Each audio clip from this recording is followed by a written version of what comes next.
Hello students, आइए बच्चों, आज हम आपको इस वीडियो में समुच्चय बोधक अव्यय के बारे में बताएंगे। किसी बच्चे ने मुझे कमेंट किए थे कि मैम आप समुच्चय बोधक के बारे में बताइए। तो चलिए बच्चों, हम आपका डिमांड को रखते हैं और आपको समुच्चय बोधक अव्यय के बारे में बताते हैं। वे अभिकारी शब्द जो दो शब्दों, वाक्यांशों या वाक्य को जोड़ते हैं उसे समुच्चय बोधक कहलाते हैं। वे अभिकारी शब्द, बच्चों अभिकारी का मतलब क्या होता है?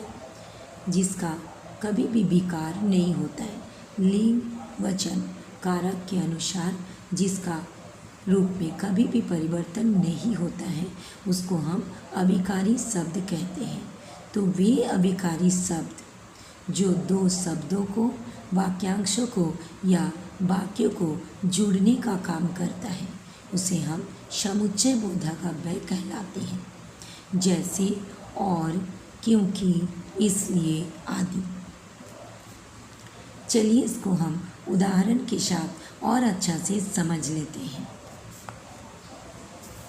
अनु और अमीषा गा रही है। तो यहाँ पर बच्चों देखिए, अनु एक शब्द है और अमीषा एक शब्द है। ये दोनों शब्दों को जोड़ने का काम कौन किया है? और इसलिए ये समुच्चय बोधक है। नेक्स्ट उदाहरण में देखिए, मैं नहीं खाऊंगा क्योंकि मेरा पेट भरा है। यहाँ पर देखिए, मैं नहीं खाऊंगा, ये एक वाक्य है, मेरा पेट भरा है ये और एक वाक्य है। ठीक है, तो ये एक वाक्य हुआ और ये दूसरा वाक्य हुआ। ये दोनों वाक्य को जोड़ने का काम कौन किया है बच्चों? क्योंकि, इसलिए ये क्योंकि समुच्चय बोधक है। नेक्स्ट उदाहरण देखिए, मुझे सब्जी खरीदनी थी इसलिए मैं बाज़ार गया। तो यहाँ पर मुझे सब्जी खरीदनी थी, ये एक वाक्य हुआ, मैं बाज़ार गया ये और एक वाक्य हो गया। ये दोनों वाक्यों को जोड़ने का काम कौन किया बच्चों? इसलिए, और ये समुच्चय बोधक अव्यय है। ठीक है बच्चों, तो यहाँ तक आप सभी बच्चों का क्लियर हो गया, क्योंकि ये समुच्चय बोधक अव्यय जो है ये हर क्लास के बच्चों के लिए बहुत ही ज़रूरी टॉपिक है। ठीक है, अब हम देखते हैं समुच्चय बोधक के कितने भेद होते हैं। बच्चों समुच्चय बोधक अव्यय के दो भेद होते हैं। कितने भेद होते हैं बच्चों? दो भेद होते हैं, एक समानाधिकरण और दूसरा व्याधिकरण। तो चलिए पहले हम समानाधिकरण के बारे में जानते हैं। समानाधिकरण समुच्चय बोधक अव्यय। जो समुच्चय बोधक समान स्तर वाले शब्दों, वाक्यांशों तथा उपवाक्यों को जोड़ने का कार्य करते हैं उन्हें समानाधिकरण समुच्चय बोधक कहा जाता है। जैसे और, एवं, या, ताकि, किंतु, परंतु आदि। बच्चों ये समानाधिकरण समुच्चय बोधक अव्यय का 4 भेद होता है। चलिए इस 4 भेद को हम जान लेते हैं। समानाधिकरण समुच्चय बोधक अव्यय का सबसे पहला भेद है संयोजक। जो समुच्चय बोधक दो शब्दों, वाक्यांशों या मुख्य वाक्य में संयोजन या मेल कराते हैं उन्हें संयोजक कहते हैं। जैसे और, एवं, व, तथा, अर्थात, जो कि आदि। चलिए इसको हम उदाहरण के साथ जान लेते हैं। मोहन और सोहन दोनों भाई हैं। तो यहाँ पर मोहन एक शब्द हुआ, सोहन दूसरा शब्द हुआ। इसको जोड़ने का काम और किया है, इसलिए ये संयोजक है। नेक्स्ट उदाहरण देखिए, मैंने उसका तथा उसके परिवार का काम कर दिया था। तो यहाँ पर ये तथा संयोजक समुच्चय बोधक है। नेक्स्ट, समानाधिकरण समुच्चय बोध का दूसरा भेद जो है वो है विभाजक अथवा विकल्पक। जो समुच्चय बोधक दो शब्दों, वाक्यांशों तथा वाक्य में विकल्प प्रकट करते हुए उन्हें जोड़ते हैं। विकल्प मतलब ऑप्शन, विकल्पक या विभाजक कहलाते हैं। जैसे या, चाहे, अथवा, अन्यथा आदि। चलिए इसको हम उदाहरण के साथ जान लेते हैं। उदाहरण देखिए, पहला उदाहरण देखिए, ये पहला उदाहरण और ये दूसरा उदाहरण। पहला उदाहरण देखिए, तुम बोलोगे या मैं बोलूं। तो यहाँ पर ऑप्शन दिया है या, तुम बोलोगे या मैं बोलूं।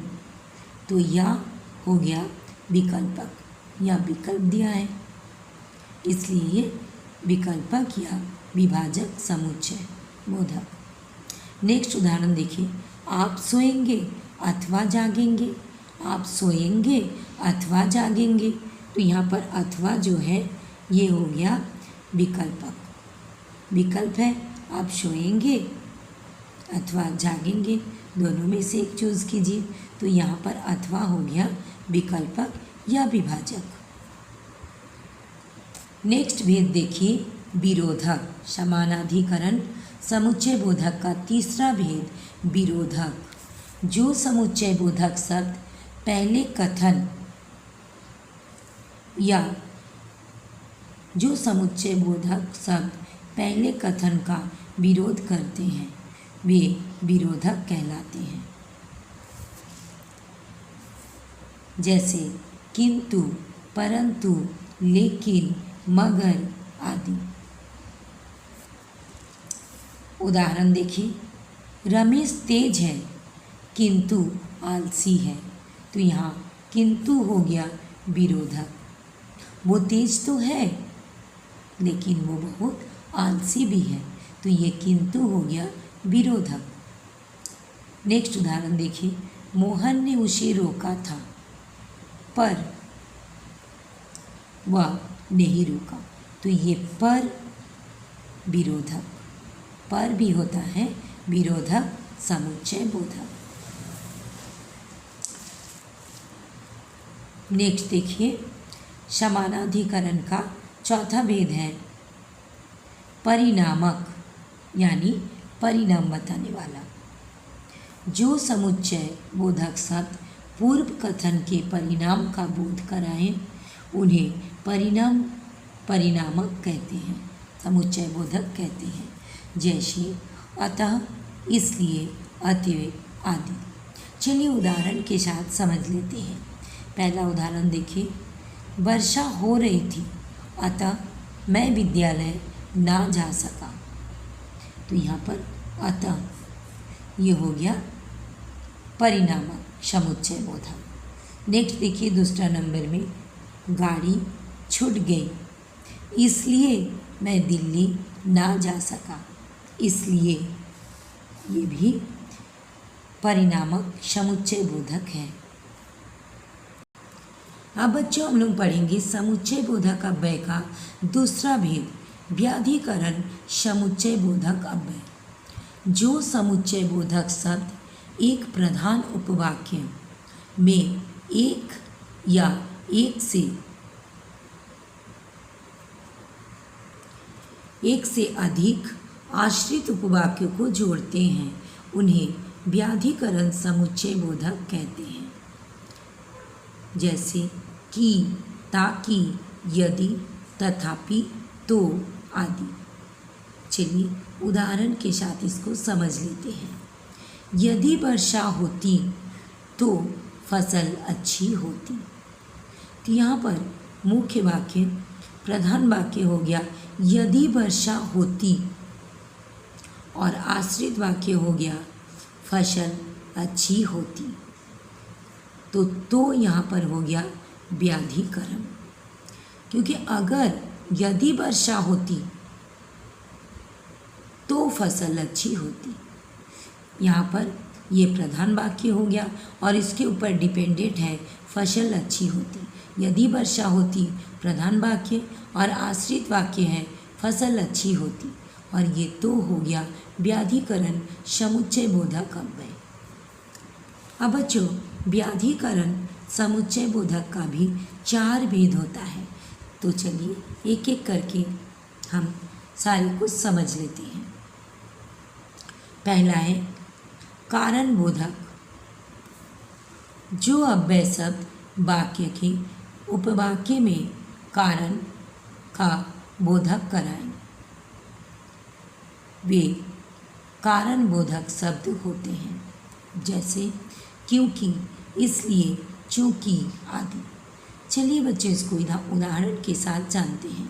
उदाहरण, चोर को दंड मिला क्योंकि वह चोरी की थी। तो यहाँ पर कारण बता दिया गया कि चोर को दंड मिला क्योंकि वो चोरी की थी। तो ये क्योंकि हो जाएगा कारण बोधक। कारण बता दिया कि क्या कारण से उसको दंड मिला था, क्योंकि वो चोरी की थी। तो यहाँ पर कारण बताया, इसलिए ये कारण बोधक है। नेक्स्ट उदाहरण देखिए, ये पहला उदाहरण हो गया और ये सेकंड उदाहरण हो गया। वो बहुत मेहनती है इसलिए मुझे पसंद है। तो यहाँ पर इसलिए हो जाएगा कारण बोधक। वो मुझे पसंद है, क्यों? क्योंकि वो मेहनती है। तो यहाँ पर कारण बताया, वो बहुत मेहनती है इसलिए मुझे पसंद है। ये इसलिए हो जाएगा कारण बोधक। व्याधिकरण समुच्चय बोध का देखिए दूसरा भेद है स्वरूप बोधक, जो अव्यय शब्दों के बाद आने वाले वाक्य या कथन पहले वाक्य या कथन का स्पष्टीकरण करते हैं, उन्हें स्वरूप बोधक कहते हैं। जैसे अर्थात, यानी, कि, जो, मानो आदि। चलिए इसको हम उदाहरण के साथ समझाते हैं। पहला उदाहरण, आपने अच्छा किया जो यहाँ चले आए। जो, ये हो गया स्वरूप बोधक। दूसरा उदाहरण देखिए, उसने इतनी सुंदर तस्वीर बनाई मानो अभी बोल पड़ेगी। मानो स्वरूप बोधक। इसका व्याधिकरण का तीसरा भेद है संकेत बोधक। शर्त या संकेत प्रकट करने वाले अव्यय संकेत बोधक कहलाते हैं, जैसे यदि, तो, यद्यपि, तथापि आदि। चलिए इसको हम उदाहरण के साथ जान लेते हैं। पहला उदाहरण देखिए, यदि मौका मिला तो मैं अवश्य खेलूँगा। तो यहाँ पर यदि और तो ये दोनों शब्द संकेत बोधक समुच्चय बोधक है। ठीक है। नेक्स्ट है उदाहरण, यद्यपि मैंने उनसे निवेदन किया तथापि वे नहीं माने। तो यहाँ पर यद्यपि और तथापि, यद्यपि और तथापि ये दोनों संकेत बोधक हैं। व्याधिकरण समुच्चय बोधक का लास्ट भेद है उद्देश्य बोधक। जिन अव्यय शब्दों से कार्य करने के उद्देश्य का बोध हो वे उद्देश्य बोधक कहलाते हैं, जैसे कि, ताकि, जिससे आदि। चलिए बच्चों उदाहरण के साथ इसको समझ लेते हैं। उदाहरण 1 नंबर, मैं यहाँ इसलिए आया था ताकि पैसे ले जाऊँ। यहाँ पर ताकि उद्देश्य बोधक, किस उद्देश्य में यहाँ आया था? ताकि मैं पैसे लेकर जाऊँ। नेक्स्ट उदाहरण देखिए, उसने डॉक्टर से दवा ली जिससे कि वो जल्दी ठीक हो जाए, जिससे ये हो गया उद्देश्य बोधक। तो बच्चों आपको अच्छा से समुच्चय बोधक अव्यय को समझा दिए हैं। अगर कोई भी वाक्य आए और मान लीजिए उसमें आपको समुच्चय बोधक को रेखांकित करना है, तो आप आराम से उसको आप रेखांकित यानी अंडरलाइन कर पाओगे। और अगर अंडरलाइन करके उसका भेद को लिखने बोला गया तो भी आप आसानी से कर पाओगे। तो बच्चों अगर आपको ये वीडियो अच्छा लगा लाइक कीजिएगा, अपने दोस्तों में भी शेयर कीजिएगा ताकि आपके दोस्त भी सीख सकें। और बच्चों अगर आप पहली बार मेरा चैनल को देख रहे हो तो प्लीज़ प्लीज़ प्लीज़ सब्सक्राइब कर दीजिएगा। फिर मिलेंगे नेक्स्ट वीडियो में। अगर आपको और भी कुछ पढ़ाई का जानकारी लेना है तो आप मेरे कमेंट बॉक्स में लिख सकते हो, मैं आपका पूरा हेल्प करने का कोशिश करूँगी। तो फिर मिलेंगे नेक्स्ट वीडियो में। Thank you so much, bye bye.